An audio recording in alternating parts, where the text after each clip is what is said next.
Hi, boys and girls.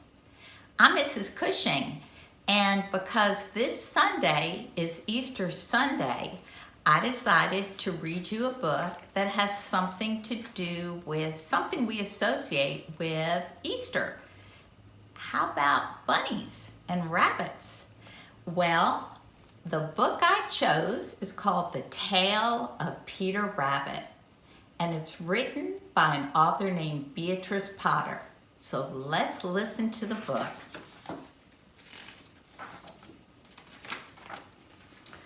Once upon a time, there were 4 little rabbits, and their names were Flopsy, Mopsy, Cottontail, and Peter. They lived with their mother in a sandbank underneath the root of a very big fir tree.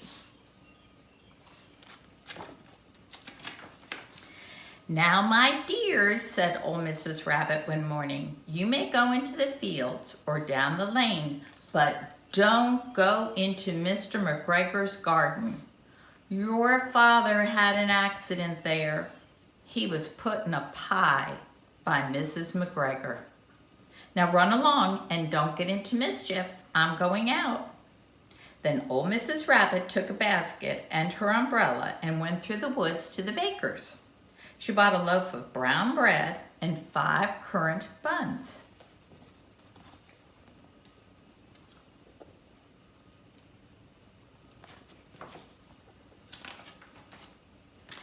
Flopsy, Mopsy, and Cottontail, who were good little bunnies, went down the lane to gather blackberries.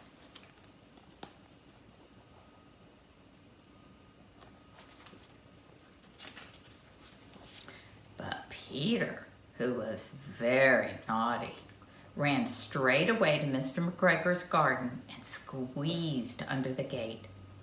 First he ate some lettuce and some French beans, and then he ate some radishes.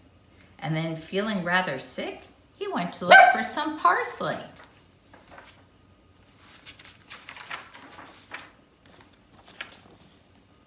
And you may have just heard Chloe, my dog, give a woof. Chloe, we're reading right now. But around the end of a cucumber frame, whom should he meet but Mr. McGregor? Mr. McGregor was on his hands and knees planting young cabbages, but he jumped up and ran after Peter, waving a rake and calling out, "Stop, thief!"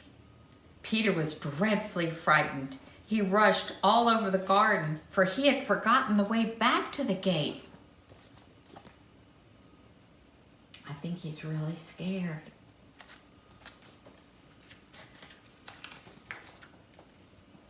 He lost one of his shoes among the cabbages and the other shoe among the potatoes. After losing them, he ran on 4 legs and went faster, so that he might have gotten away if he had not unfortunately run into a gooseberry net and got caught by the large buttons on his jacket. It was a blue jacket with brass buttons, quite new. Peter gave himself up for lost and shed big tears, but his sobs were overheard by some friendly sparrows who flew to him in great excitement and begged him to try to free himself. Those are sweet birds.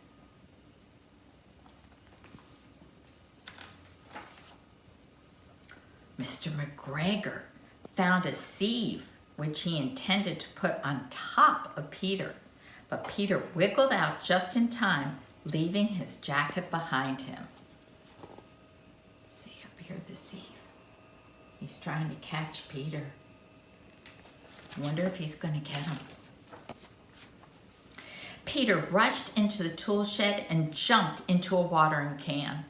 It would have been a beautiful thing to hide in if it had not had so much water in it.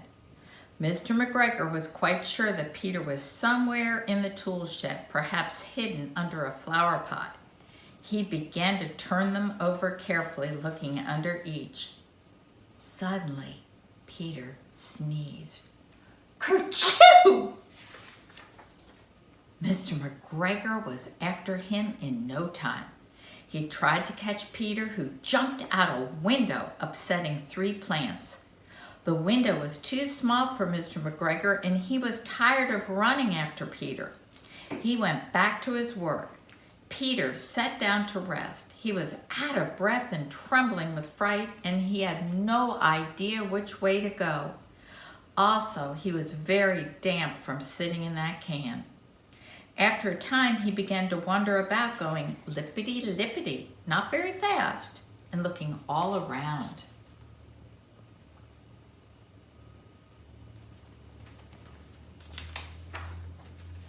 He found a door in a wall, but it was locked, and there was no room for a fat little rabbit to squeeze underneath. An old mouse was running in and out over the stone doorstep, carrying peas and beans to her family in the woods. Peter asked her the way to the gate, but she had such a large pea in her mouth that she could not answer. She only shook her head at him. Peter began to cry. Then he tried to find his way straight across the garden, but he became more and more puzzled. Presently, he came to a pond. A white cat was staring at some goldfish. She sat very, very still, but now and then the tip of her tail twitched as if it was alive. Peter thought it best to go away without speaking to her. He had heard about cats from his cousin, little Benjamin Bunny. He went back toward the tool shed, but suddenly, quite close to him, he heard the noise of a hoe. Scratch, scratch, screech.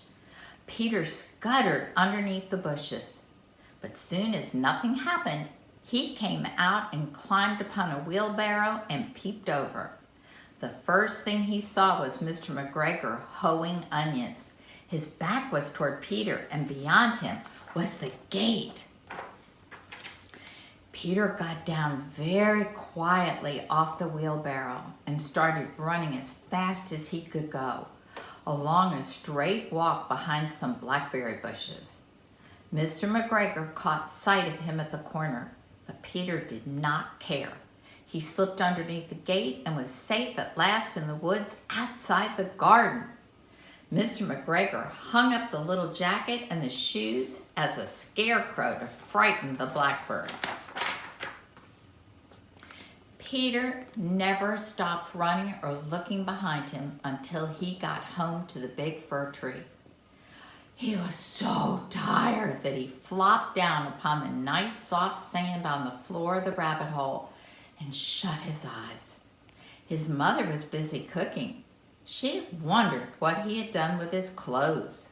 It was the second little jacket and pair of shoes that Peter had lost in 2 weeks.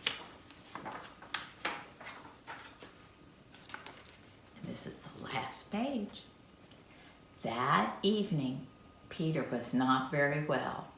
His mother put him to bed and made some chamomile tea. She gave a dose of it to Peter. 1 tablespoon to be taken at bedtime, she said. But Flopsy, Mopsy, and Cottontail had bread and milk and blackberries for supper. The end. They were good little bunnies. They didn't get in trouble, so they got a yummy, yummy dinner. Well, boys and girls, I wish each of you a happy Easter. And Chloe was a good listener.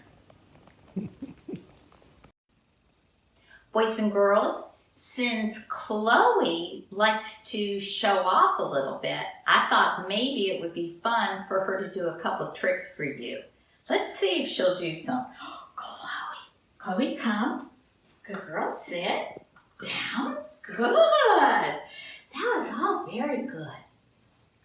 Okay. Chloe, sit, shake. Good. Chloe, high five. Sit, high five. Good. Okay, and this one's kind of hard. We're going to try to crawl. Chloe, down. Crawl, crawl. Oh, you did it. You did it. Okay, and the very last trick we're going to do, Chloe, is when you just learned. Are you ready? We're going to try to spin. This is hard. Ready, Chloe? Come here. Come here. Spin. Spin. That was excellent.